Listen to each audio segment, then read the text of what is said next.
President, ladies and gentlemen, it's always a pleasure to be back in the rooms of the Society, and it's a particular pleasure this evening to be talking about the work that we've been doing at Aldborough since 2009, not least because the Society has been a major sponsor of this work, and is therefore something of a repayment of a debt to come to the Society to share the first results of the project with you. But it's also, I think, particularly appropriate in the rooms of the Society to look at Aldborough, where we can combine contemporary approaches to the archaeology of Roman Britain and Roman urbanism in particular, using methods of archaeological survey, with trawling the archives and past publications, particularly work in the 18th and 19th century, which the new research puts into a new and particularly, I think, exciting context. I start with an image which is the frontispiece from Eckroyd Smith's publication about Aldborough, which was published in 1852, and the library has kindly put the copy of Eckroyd Smith out on the table this evening. This offers I think, a particularly exciting way into thinking about a perspective on the past. The perspective of Aldborough in the image is taken from the viewpoint at the top of the town, which was, as we'll see towards the end of the lecture, the end point of a walk through the gardens of Aldborough Manor, which was laid out as an antiquarian display in the 19th century. And you'll, if you look carefully, see a copy on the desk on the roof of Prospect House here of Eckroyd Smith's own publication of the Antiquities of Isurium. So there's we could do a wonderful sort of postmodern exposition of the observer's gaze. So you'll probably be glad to know that that's not the perspective I want to take this evening, but rather one that looks at new information and old information in a new context. For the few of you in the room who aren't from Yorkshire and aren't from the north, to locate Aldborough for you to start with, Aldborough lies a little northwest of York on the principal Roman road from York up to the Roman frontier. It's Isurium Brigantium in ancient sources, thus the civitas capital of the tribe of the Brigantes.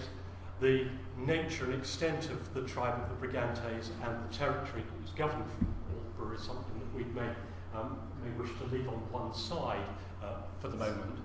But suffice it to say that the as a formally planned Roman town, with the possible exception of Carlisle, Aldborough is the most northerly example in the Roman world, and one which has rather curiously not perhaps had the archaeological attention it might.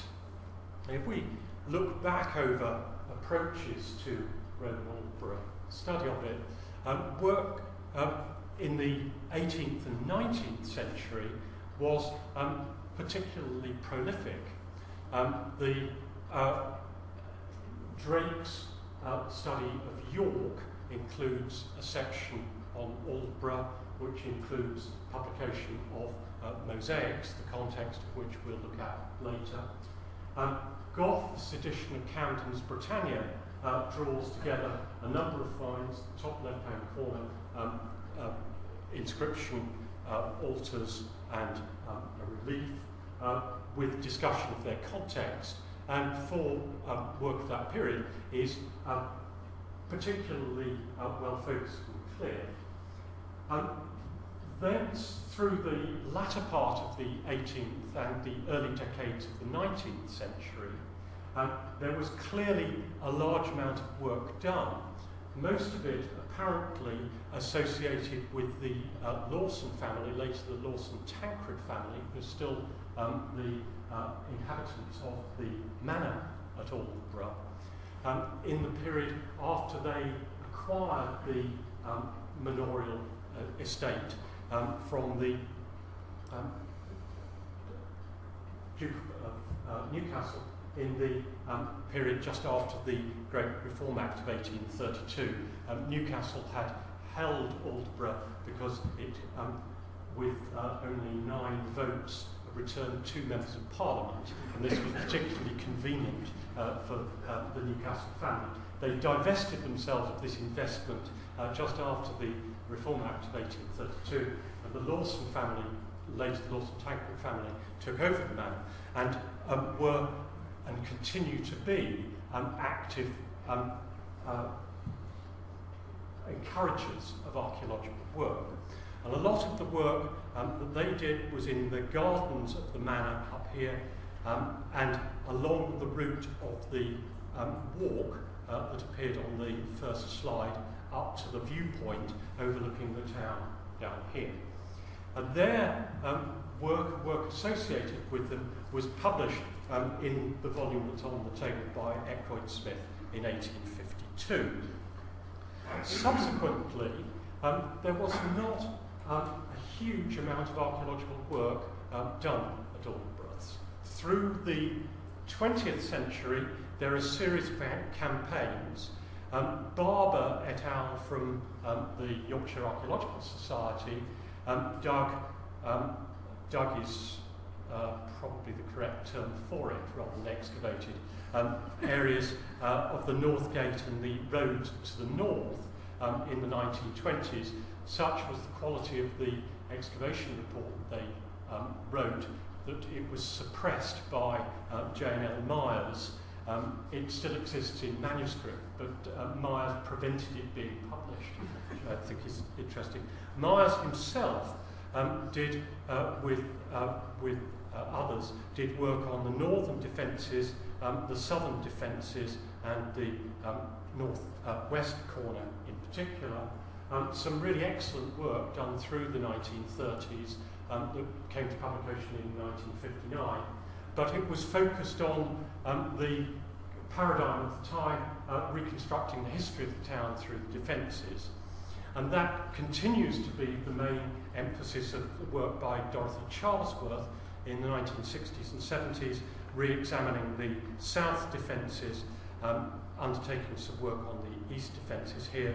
Although Charlesworth also, in her work at the Ministry of Works, sponsored and encouraged a couple of other small excavations in the centre of the town, near the East Gate, up by the pub here and by the village green. That work was only brought to publication through the efforts of Margaret Snape in 2002 after Charlesworth's death, and there are some there's some more, I hope, that can be got out of those excavations with further work. And finally, before our own work, there was a large-scale campaign of field walking undertaken by the Roman Antiquities section of the Yorkshire Archaeological Society in the 1980s and 1990s, first under Jenny Price, then under Colin Dobinson, looking particularly at the areas around the extramural parts of the town and the area to the north. That work is being brought to publication with our own. So in many ways, Aldborough as a Roman town is something of a donut. We know rather a lot about the margins and less than we might, except through the 19th century work, about the core. And what we want to do now is to run through the results of the work we've been doing.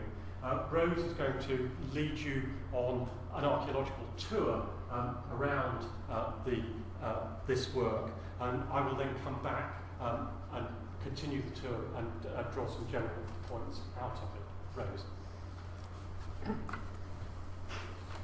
Thanks, Martin. I hope I can carry on as eloquently as Martin's begun. We started at Aldborough in 2009 on quite a small scale, and that sort of gave us the opportunity to use some limited technology. We started off using magnetometers, just in small teams, working within the town to see how it would work out.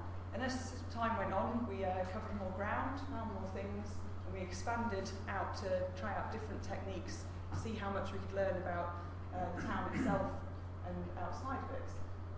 So we started using the cart-based magnetometers, which are run by the Landscape Research Centre, Dominic Powsland and James Lyle. And they started working on larger scale areas outside the town. And we started using ground penetrating radar in some areas where it was more difficult to get results with the magnetometers. And then we continued with the handheld magnetometers in the areas which were smaller and more complex to get into. And this is the complete geophysics as it stands at the moment, which we're really pleased about. You can see the red line is illuminating the defences of the town, as Martin showed on the plans before. Within the town walls, you can see that more work has been done towards the north, where there's more pasture, and the results are slightly better where it's flatter.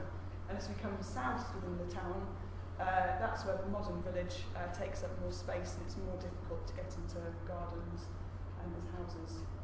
And an interesting point here to discuss is that that southern half of the town, below sort of where the word Aldborough is written, is on a significant slope, which we'll come back to as we talk through the results. And you can see as we've gone outside the town, we've started to sort of expand out along points of interest, and hopefully in the coming years we'll be able to fill out more of those gaps. So I'm going to start you off in the south area of the town. I'm going to do it on the screen. As we look around here, this is where the line of the defences runs. And we can see there's the wall coming round here, up there, that's the wall. And then these are the later large defensive ditches. And within the walls, we've had fantastic results showing up buildings, roads, all sorts of things. And in this area here, we can see that the buildings are showing up very well.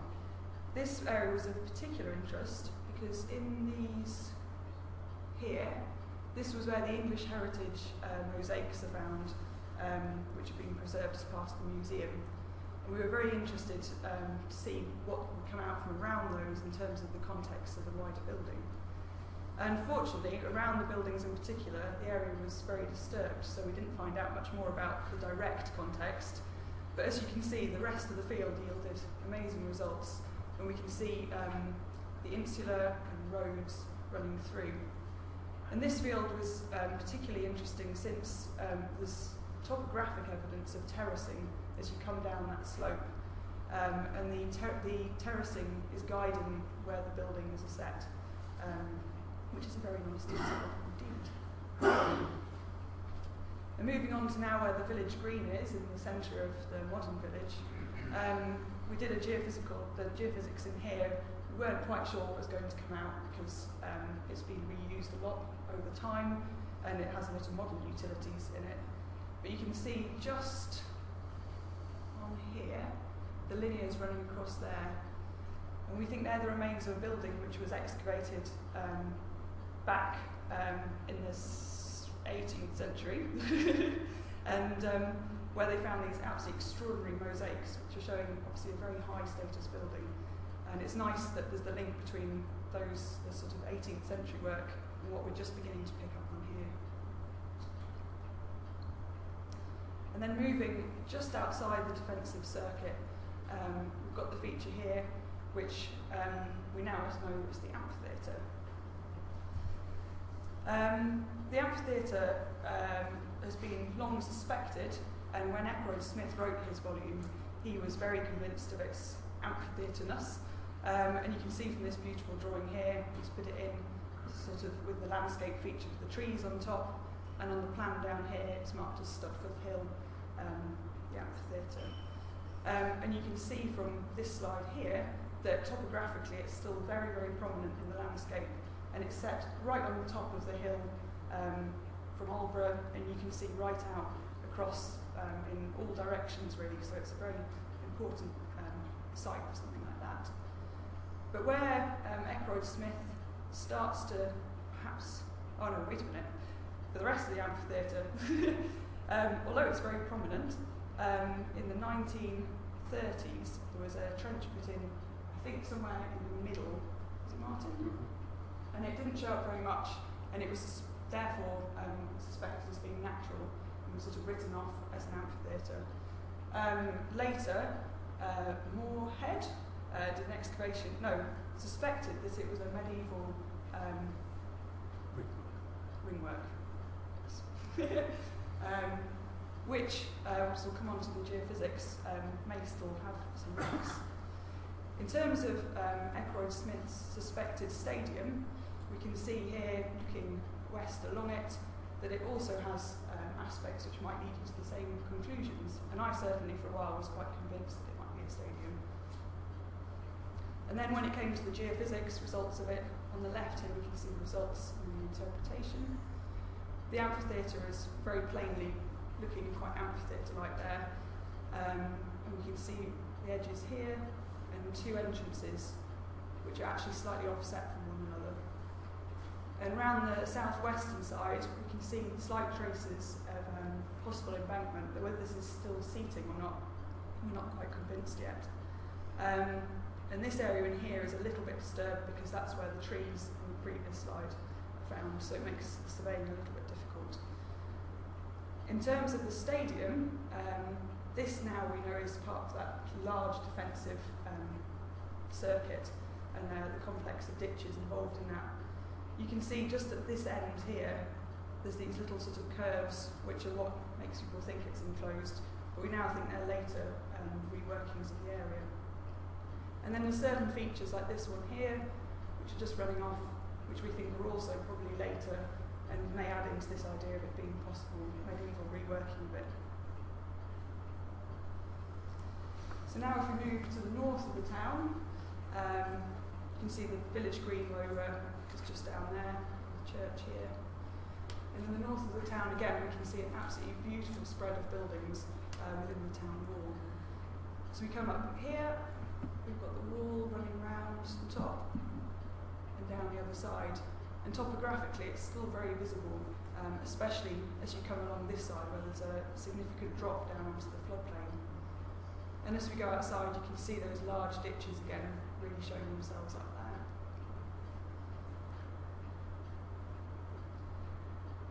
And in defining the defences we can also begin to see the north and east gates of the town. And we also have the roads now visible, so the east road is just coming in there and running along in the garden of the wall at Aldborough. And the north, we can just see the road coming up there and out along with the North Gate activity in there. And there's the roads. In terms of buildings inside here, we can see them in such great detail that it's going to take a very long time to go through interpreting them all. For instance, in this building here, you can see the colonnades running alongside it and the connecting corridors, and in some instances you can even see where there's gaps, where there's possible doorways. So it's beginning to be a very, very detailed plan that we're able to make. I'm not sure how well it shows, but you can see all the complexes of rooms in there. And then where we've circled here, you can just see the apsidal feature there, which is suggestive of something a bit like a public baths. And then where we have the church now is where we think where we know that the forum is located, and you can see that the road's coming down to meet it there, and the east road goes to that side as well. So it's beginning to be a very complete picture inside the town walls of the layouts and the way the roads are working with the buildings. And now if we move slightly north of where we were before, outside the town walls, Here we've got the defences again, and the north gate just showing there. And the road that we saw coming up through the north of the town is breaking out here, and we can see that it actually makes a significant change in direction and heads off up to the river there, where we meet the old banks of the river, marked by the change in noise at that line. Alongside the road, we've got a whole network of extramural settlement, which is, although hard to see in some places, is marked by the degree of noise right next to the road. And then you can see as we move out into the sort of, the agricultural land, it's defined by whole networks of field boundaries that are just traced onto the landscape as it's getting quieter. And down here there's a whole lot of different things going on just outside the town wall, which Rosie will come on to explain later. And up by the river we have another road coming in, or a trackway, that just comes in across there. I'm not quite sure what happens there, but it's coming in to meet where the road crosses the river, and we can see the bridge footings in there. And it was always quite disputed as to where this road north of Aldborough went and where the bridge crossing it was exactly. But I think this shows up just beautifully, the footings that would have been used, really large stone footings. And if we come down close to the defences again, we can see that there's another trackway coming from the north-west corner of the defensive circuit out across to meet the roadway here. And whether or not it continues there or not, I'm not quite sure yet. But what's interesting is that that's cut by the defences, so it's part of an earlier use of road network that was replaced in the mid-4th century by the defensive circuit. So it's showing a very interesting picture of that hinterland as it goes out north and answering lots of the questions that were emerging about Aldborough's connection to other places. And now if we move out to the west of the town, we can see those same defences coming down here now. And here we have Aldborough Manor, which is standing roughly on the site of the west gate of the town. And although we can see the defences very well in the field above up here, which stand topographically very proud of the surrounding ground, as we come down here into the gardens, there's a lot less evidence of them, and that's because it's been quite landscaped. But there is small standing remains sort of in the gardens there and further up, and you can just see the remains of some of the ditches out in this part here. Outside the town here, we have another sort of bit of evidence of trackway or enclosure, which seems to date to an earlier period and very much a different orientation and a different character to it, which is quite a nice point as to sort of ideas of the town's development, especially in terms of roads. But one nice surprise that we got when we did this area was another road coming in here from the southwest and running through there. We're just picking it up in that area there, and then it becomes lost in the landscaping, but it looks as though it's heading straight for the west gate. So that again brings up lots of very interesting questions about how things are starting to connect up and where the roads are coming from and going. And from that road you can see that there's a whole series of field boundaries running off, which that orientation is quite a strong one with a wider implications on the layout of the extramural settlement in that area. And in terms of further landscaping in the manor garden, we can see quite strong features that are coming through from where they've revamped it quite seriously topographically in here. What's nice is that certain things are just starting to appear through, like other bits of terracing, things like that. And finally, we come to the east area of the town. And again, this really blew us away this year when we got the results. And James Lyle managed to cover a huge area this summer with the Forster cart magnetometer, and so he was going well into the autumn, and it was really worth it because these results are really stunning. And again, we've got that defensive circuit. The amphitheatre is just off screen down in this corner here. And the defences are running round those big ditches, coming through to the east gate in the gardens of the hall and carrying on up. But nicely enough, we've got the Deer Street, which is the road from York, which is running along the line of what is now Dunsmouth Road, and we can just see it cutting across there and entering the defences at the east gate before it continues on a very slightly different alignment as it enters the town. But that's a really nice bit of evidence, because it was always slightly unsure whether the road carried on up towards that north-east corner, which has the characteristic rounded edge, and whether it was the road that was affecting that edge of the defensive circuit. But that looks very nice now as a road going in there. But the very interesting feature of this area was these ditched boundaries, which appeared on quite a different orientation to what we might have expected.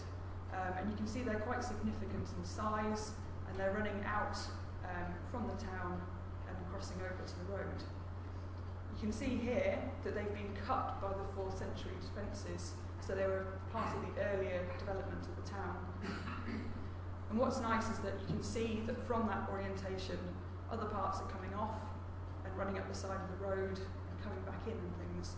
So it was definitely a sort of a boundary area. And then just there you can see where the orientation of the ditch just changes very slightly, and we think that's to allow for the development of this area in here, where we have significant funerary monuments and possible temples which are enclosed within this area delineated by the ditches. And you can see that these are showing up beautifully well, the sort of circular ones there within their own smaller boundaries, and ones there, and coming through. But again, you can see that the way that from that orientation, some of these ditches are coming back on themselves alongside the road, showing quite an interesting way of dividing up the landscape.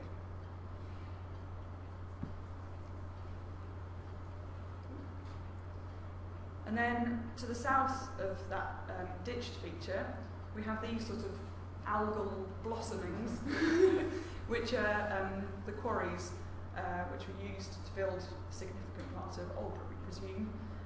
There are other quarries existing at Aldborough on the west side, which still remain as beautiful quarry areas which were reused in the 19th century as part of that manorial walk that Martin was talking about. But here we can see really nicely how one area of quarrying has led on to another, where they're getting out that lovely red sandstone that Aldborough's kind of characterised by. And that's a really nice sort of juxtaposition of the kind of building and the finished and polished in a smaller area. And then if we just look next to the road side here, we can see that again we have other settlement or funerary evidence running alongside, where we have much more noise. And then as you go out into the sort of agricultural areas, you can see again those beautiful fine traces of the field boundaries just weaving their way alongside.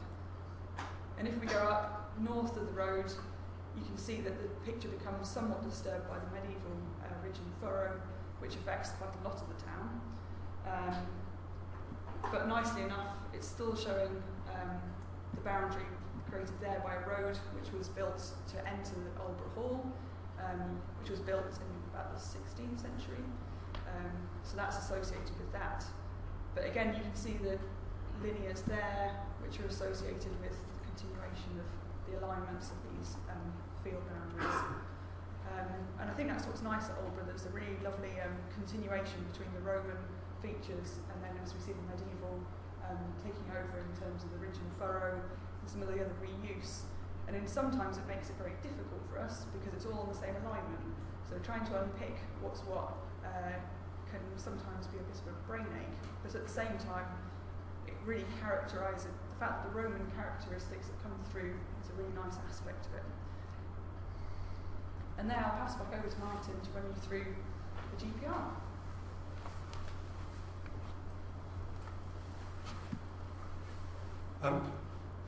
Right since the 18th century, it has been assumed that the Forum at Aldborough lies in the area of the church. And Gough in 1770, in his edition of Camden's Britannia, produces this plan, which was made at the time that the road in front of the church, which you can see here, was straightened, and he records how these enormous foundations running for something like 220 feet along the road were exposed with thick walls standing to some height and a drain running through. Various attempts have been made to locate this, mostly with on the assumption that Gough's plan is in some respects wrong because the alignment doesn't look right. What we've done here, and the bottom image, is to superimpose Gough on the church, getting a sort of best fit. Now, it's not 100% accurate, but it's pretty close. And even if there's a little bit of movement east-west or north-south, I'm fairly convinced that the alignment that you're seeing with the building is correct.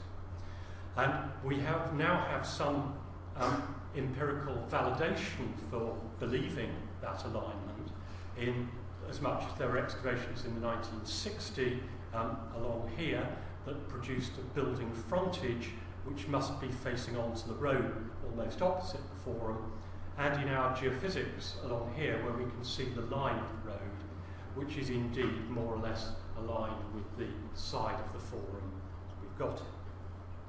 The problem for us is that churchyards are not best territory for magnetometry, but by courtesy of the Church Council, we were kindly allowed to undertake ground penetrating radar survey in the churchyard. And what I've done here is to take Jess Ogden's results of the GPR. The church, we were looking along the road, north is at the top here, the church is in the middle. These are the paths around the church. Let's just hope that's going to go again. And we're running through at speed, going through a series of time slices down and back to the top and start again. This is quite useful because it enables you to see things at different levels fairly quickly running through. And if I might, I would draw your attention firstly to this set of structures down here. And as we get deeper, that line running through, we'll go through that again. It's quite fun. There's a line of structures down there, and then a deeper level line running at a slightly different angle. And if you then look down at the southern part of the churchyard at depth, you start getting a line of features running along this area and then disappear. Finally, down in this area, as we go down to depth, you'll start picking up structures running more or less along the same line there. For those of you who are into cemeteries, you can see, of course, the graves all running through in lines through the churchyard. Now this is fairly fragmented, and there are some odd little bits up at the top here that at this scale don't seem necessarily to make sense. But if we look at those in a static form in relation to Gough's plan, it's pretty clear that we've got one side of the forum enclosure here, another side of the forum enclosure coming down here, and probably the third side down along here. The deeper feature that's shown in different colour here, running at a slightly different angle, I would call it is a drain underneath the forum. Gough recorded the excavation of a drain here that's shown on the plan, which incidentally ties in directly with the north-south road that shows up in the geophysics and is parallel with this drain here. I'm less certain about the interpretation of these features, which may be to do with the basilica, so that we have a forum square with basilica at the eastern end. But I'm waiting to get into this garden here to resolve that one. The other possibility which I'm inclined towards is that there is a steep terrace up the hill to the south here, marked by the edge of the churchyard, and my hunch is that the forum square lies here and the basilica lies on the higher land immediately to the south. But these hunches need a little bit further work. But what this does demonstrate is that the church, as in some continental examples, is built in the centre of the forum square. The church, as it stands at the moment, is a 14th century structure. There are records of earlier church back into the pre-Doomsday period, and it remains to discover whether there is anything of those structures in that location. But this, I think, gives us a fairly clear focus on the town centre as it was. And you'll appreciate from where we've got to so far that we've covered a large area, we've got a lot of new information, but we're still at the stage of thinking about how this fits together.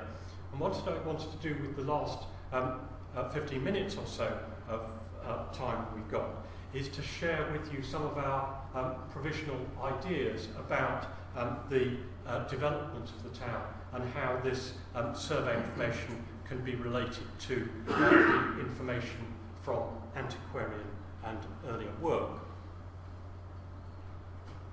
The conventional wisdom through the 20th century in interpreting Aldborough has been to see it as a Roman city of military origins. To some extent, that model was undermined in the road widening of the A1 in the 1990s, when a fort was discovered at Rowcliffe here, just beside the carriageway of the A1. And excavation by Mike Bishop there demonstrated very clearly that that fort dated to somewhere around AD 70, potentially, perhaps slightly beforehand, continued in occupation till about AD 80 to 85, where it is controlling the river crossing of the Eure and is offset from Aldborough itself. And certainly my initial reading of the archaeological evidence was that maybe we needed to abandon the military hypothesis. But I think there is now, having reread all the evidence over the last 6 weeks or so, I think there's now a good case to be made that there may be a first century fort underneath part of Aldborough. From past excavations on Myers excavations to the north and Charlesworth's here by the east gate, there is a relatively large assemblage of Samian ware, which includes Neronian and Flavian material, which Steve Willis argues forms an assemblage which is arguably military in character. And it's interesting that the analysis Jerry Evans completed in the last couple of months of the field walking material from the north shows that first century finds are absent from that area. So we can tie things down quite possibly to the northern part of the later town. Arguing from absence is difficult with limited evidence, but it's notable that the Myers excavations at the south end of the town here and Margaret Jones's excavations by the south gate both lack first century material. There is also a large coin list from the site in the Lawson Tancred collection, now part of the English Heritage collections. And that coin assemblage shows significant activity from around about AD 70 onwards. So we arguably have a military presence here roughly at the same time as Roadcliffe, or maybe a little bit later. I suspect that further analysis of the coin evidence may help us resolve that overlap or sequence further. And that evidence from coins, the same in where, is supported by Mike Bishop's work on the finds assemblage from past excavations. Interestingly, there are also tile stamps, including tile stamps of the 9th Legion, which must imply activity before the Trajanic withdrawal of the Legion from Britain. So we've got something happening in the 1st century. And my hunch is that if there is a fort, it's probably in this area in the northern part of the town. I'm not of the view that we have a sequence here with fort being directly replaced by town on the model of, for instance, Exeter or Wroxeter. It seems to me that there is an accumulation of evidence now that we've got a very carefully and deliberately planned town laid out here, which diverges from a military fort model. If you want to fit a sort of auxiliary fort in, it would fit in about this area to the north of the town. So the whole town, as for instance argued by Colin Dobinson, cannot, I think, be seen as a successor to a military site. And when we start looking at the archaeological evidence, as Rose has already pointed out, the site of the town is very unusual in Romano-British and indeed broader Roman terms, in the sense that the northern part is basically flat, but the southern part of the town rises up quite a steep slope. And there is cumulative evidence for a series of terraces created of that slope. And I would argue that that may well be tied in with the observations of people like Myers, that the area to the north of the town seems to have had dumping to level it up in the early decades of the 2nd century AD.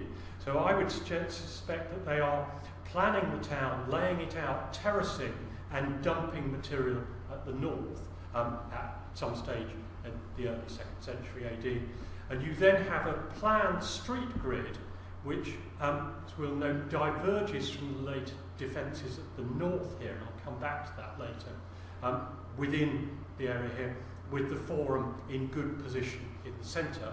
And what if one were looking at this in virtually any other province, you would, I think, automatically say is some form of colonial foundation, although at Aldborough we have no evidence to support that. But it seems very clearly a planned town with the main north-south street running up to the forum, the east-west street running in front of it, and a regular grid visible in the northern part of the town and traceable also partly through excavation and previous observations into the southern part of the town. I think with further work we'll be able to resolve the street grid in the rest of the south of the town as well. So a planned town, and I would also, rather to my surprise, add a planned landscape. We have three sets of axes in the landscape. The planned town that I've already looked at for you, which is clearly laid out. Interestingly, the bridge that Rose showed you across the Eure is also on that alignment and aligned with the western side of the street grid. And there are some other landscape features to the south of this image which show up in the LiDAR, which are apparently also on that alignment. As I've already demonstrated in relation to the forum, the main east-west street is at a slight angle, as the Forum is to that. And we're tentatively suggesting that the 2nd century northern wall of the town may also share that alignment. Although one day I see that working and another day I don't.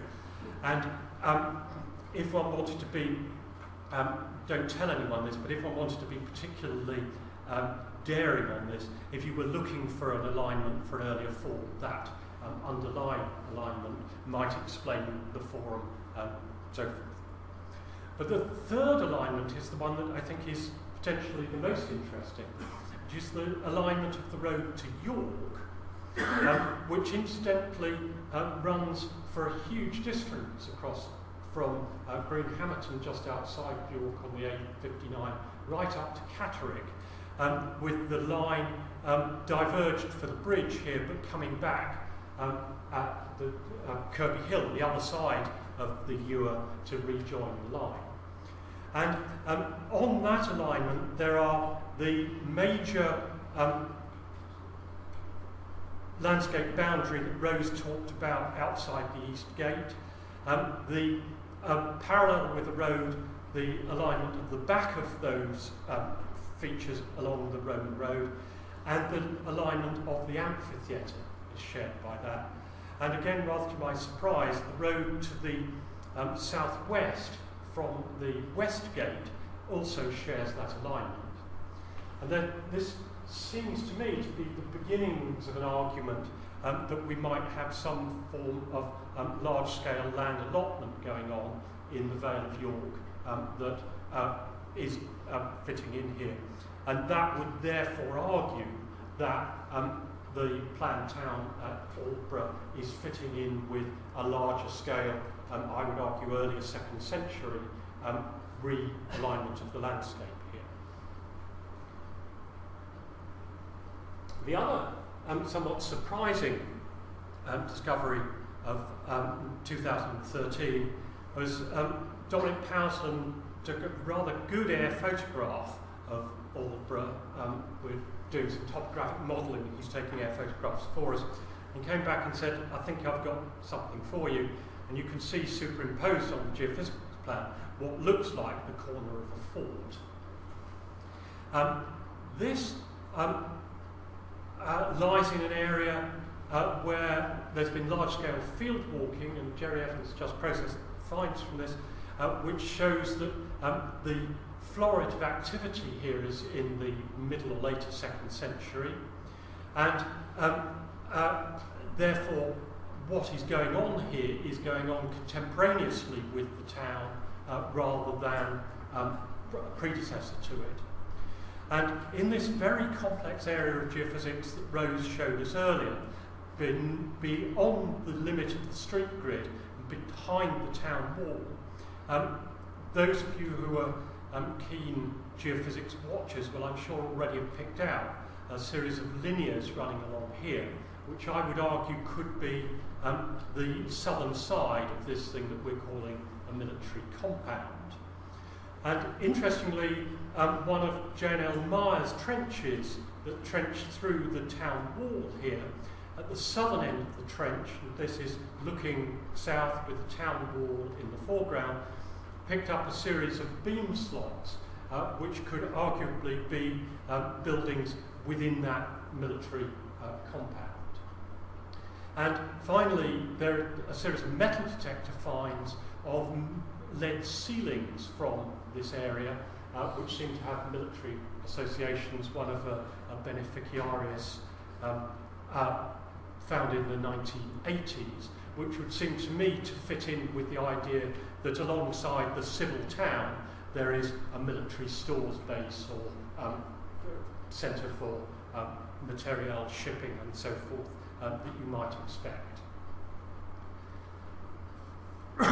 The town wall we've already visited on a number of occasions. I don't want to say anything more about the 2nd century town wall or the later ditches that surround it, but to draw to your attention two points of, I think, considerable interest.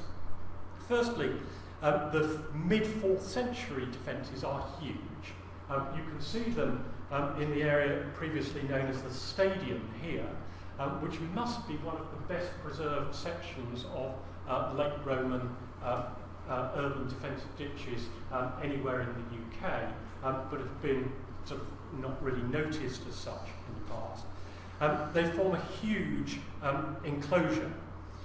But anyone who has approached Aldborough either from the south or up the Old York Road will appreciate that the defences of the town only become visible to you at the very last moment.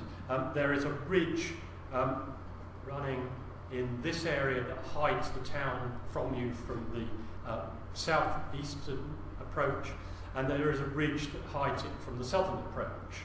I haven't yet tried thinking Borough Bridge out of the way to see what happens when you come in from the west, but there is an odd combination of massive defences and display, if you like, but lack of visibility of display that is perhaps worth further thinking about.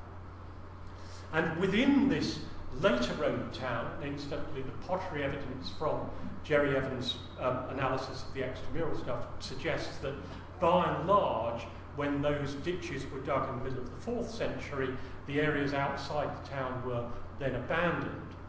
Within the town, we have an extraordinary collection of monumental townhouses. The collection of 20-something odd mosaics from Aldborough, without wishing to belittle York, makes the assemblage from York look rather pathetic, and forms one of the largest collections of urban mosaics in the north. These are plotted insofar as it's possible to plot them on the map, and we've also part way through the process of plotting the antiquarian finds. And what's clear is if we follow David Neal and Stephen Koch's chronology for the mosaics, that this is broadly a 4th century phenomenon. And these mosaics fit into some truly splendid buildings. This is Ackroyd Smith's plan of mosaic corridor that is fairly securely located.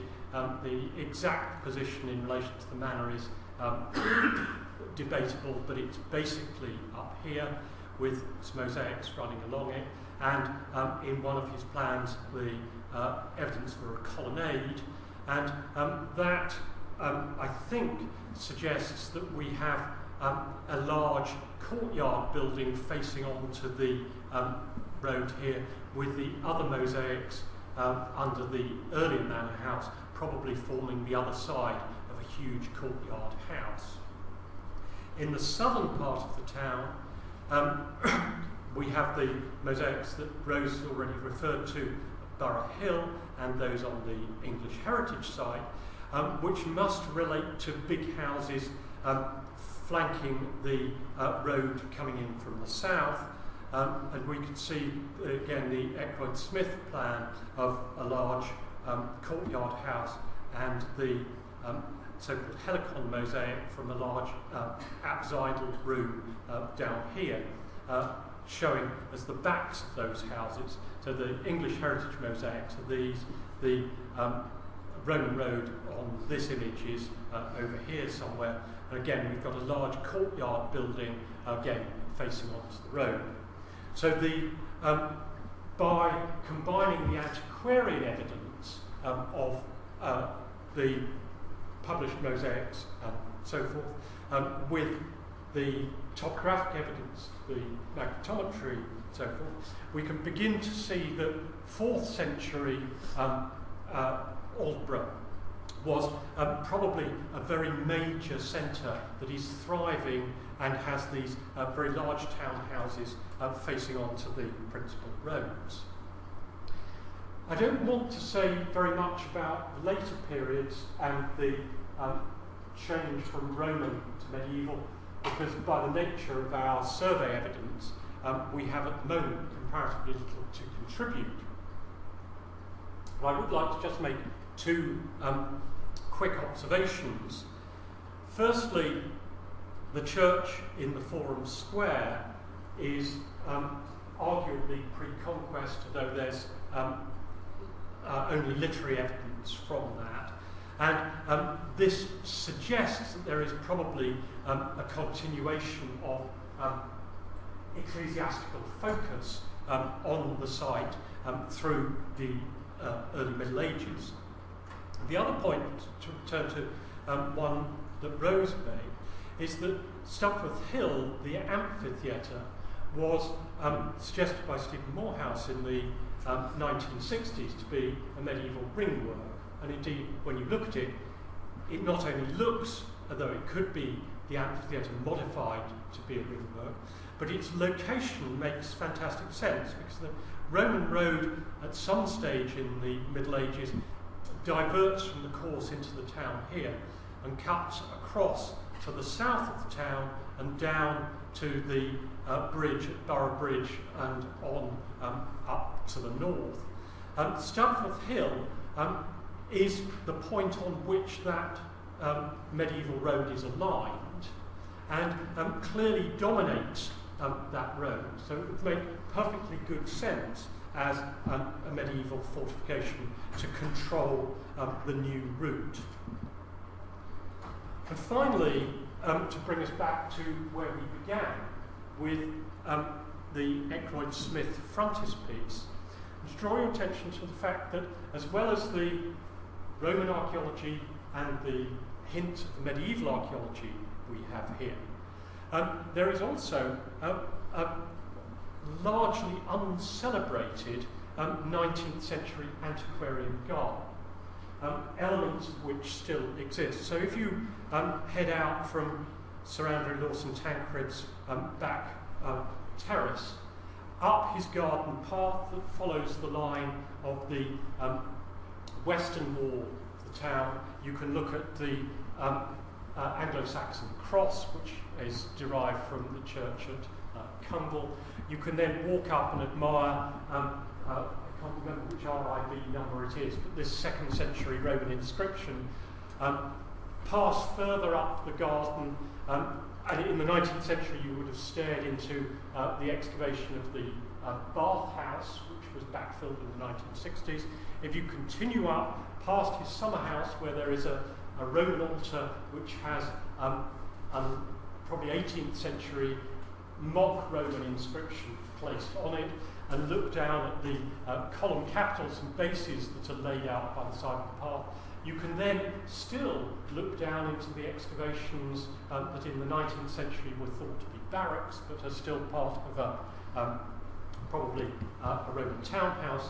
You then move into the Pinatum, and you can peer down into the Roman quarry that Rose drew our attention to, and look in the niches where imitation Roman statues have been set. Then turn left along the walls through the Pinatum, looking at the Roman defences, and in the 19th century you would have then gone to Prospect House to peer back down over the town. Now you can go into the English Heritage Site Museum on the days that open and admire the collection that was made of artefacts by the Lawson Tancred family, which in one of those wonderful ways was given to the state and forms the core of the English Heritage Collection, and was incidentally first opened to the public 150 years ago this year. President, thank you.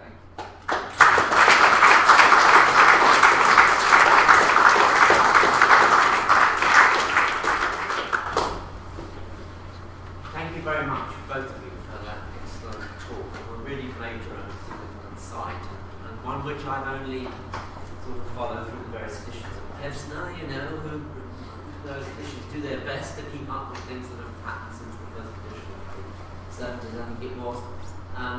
And indeed, the presence of this antiquarian history, which is really very, very interesting.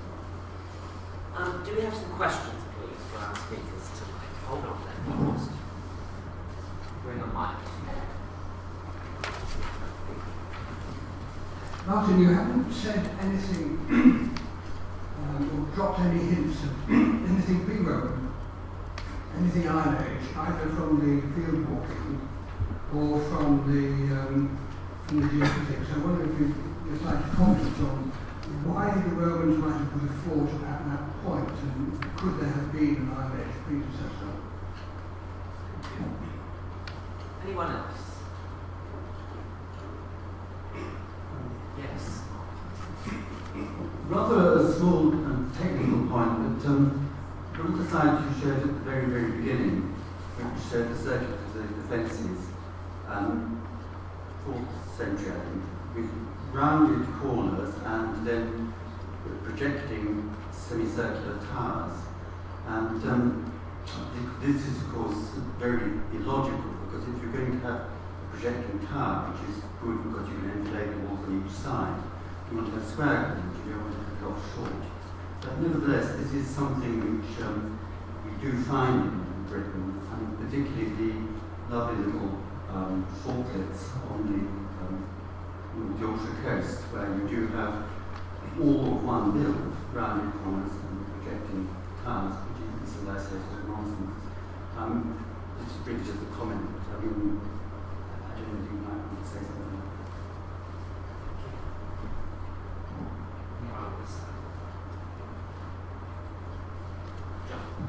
Awesome. Thank you very much for that.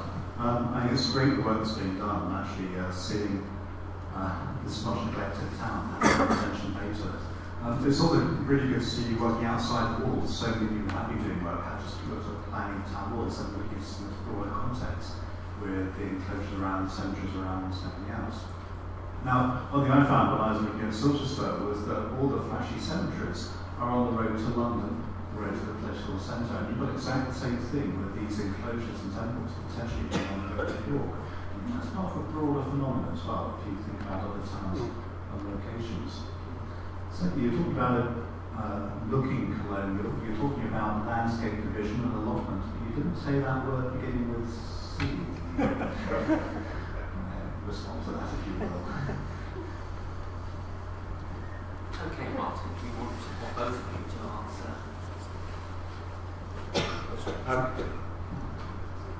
Mike, the reason that we didn't say anything about pre-Roman landscape is we haven't got very much to say. There is that ambiguous bit of evidence from outside the west gate. There's a curvilinear which could be an enclosure, but it's got a trackway following it, and it's not quite clear that works. There is no pre-Roman pottery from field walking, but in this part of England, if you get Iron Age pottery, it tends not to survive because it's such poor fabric. It certainly doesn't survive very well in the plough soil. So I wouldn't place too much weight on the evidence of absence there. But the overall impression is that this is a landscape that is, if it's got things going on in the Iron Age, we're not seeing them very clearly. There's no evidence for a strong pre-Roman focus there. And my suspicion is that the reason that the fort, or possibly two forts, is to do with controlling the river crossing rather than the Iron Age topography. But we may change our minds on that as something comes up.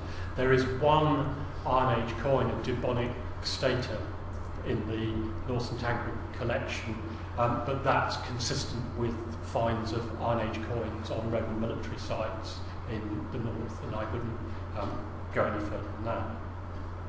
Mark, I was been very careful not to say very much about defences.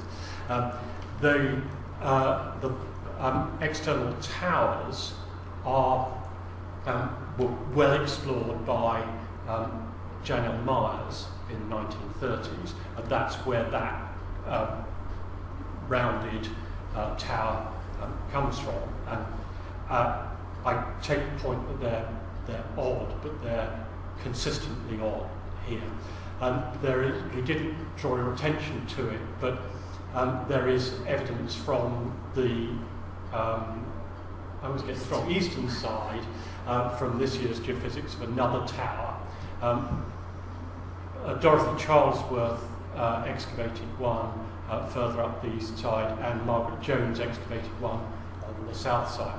So it looks as though you've got, on the current reading of the evidence, a freestanding single-phase town wall of the later 2nd century with an earth bank built up against it. And then in the middle of the 4th century, the addition of external towers and double ditches on the outside. The extent to which that is to impress the neighbours or to frighten away the barbarians, I'm not certain. John, your point about the flashy funeral monuments is well taken. I will be more certain of it when we have done further work on the roads going in the other directions. And it's very notable that there, in, when was it, 2007, I think, 2009, a big funerary monument was found halfway down the road towards York, lead-lined which was excavated by YAT, and one suspects that road might have a lot of funerary stuff all the way along it. And finally, I didn't mention the centuriation word, partly because I've sort of taken an oath not to use the term because it's so overused and misused. But what I think we are seeing very clearly in this landscape is large-scale land division and land allotment. And if you take a sort of minimalist view of centuriation, as you know I do, you would argue that in places like Italy and Spain, centuriation is actually best evidenced in areas which at the time was seen as marginal land. And my suspicion is that the Vale of York, in relation to the Iron Age landscape, was equally marginal. So if there is a division of the landscape taking place here in those forms, it would sort of fit my preconceptions very nicely. Thank you. Thank you. Can I ask one supplementary question? Because the Pevsner always talked about these chunks of millstone grit. Yes. That are still, they claimed in the first edition that they seem to be in situ at one of the gates. Is that, where does that come from? Is that, are they accurate about that? The rather problematic excavations of the North Gate in the 1920s did record lumps of millstone grit. But I would invite you to look at the plans and see whether you can make head or tail of what they found. Right. But interestingly, the church reuses some enormous blocks of millstone grit, which must be from monumental Roman structures. And Drake mentioned it as well, Borough Hill. He does indeed, yeah. So the extent to which Drake is using the term in a technical sense, we need to be careful about. But the quarries that Rose is talking about are bringing up bunter sandstone, red sandstone, which is not great building material. So if you wanted to, you would bring grit from a little bit further away. Right. Okay. Well, thank you very much. I first ran into Aldborough, in Leyland's notes because I was searching through them assiduously for domestic buildings, and of course, I thought about that today because he's so wonderful at this business of approaching place over bridges, along roads, and seeing a sense of things before his eyes on the ground, as it were, before later 16th century writers had a more kind of synoptic view, which makes you start thinking of maps and looking down. So that sense of discovery, which is still with us, and the work we have to do on the ground, is absolutely absolutely there. And I was struck by the beginning slide of the prospect view, because that's a particular 19th century way of doing it. I mean, Turner does that, people sitting on terraces with things overlooking the landscape of Rome, ancient Rome, but also looking over the Thames Valley as if it's ancient landscape that you see in a prospect view. So in the history of representation of that too, all the evidence here is part of the longer story which antiquarianism has brought together. But yes, the new stuff there, even to my untrained eyes, was absolutely fascinating, and we look forward to more on this from you in the years to come. Thank you very much.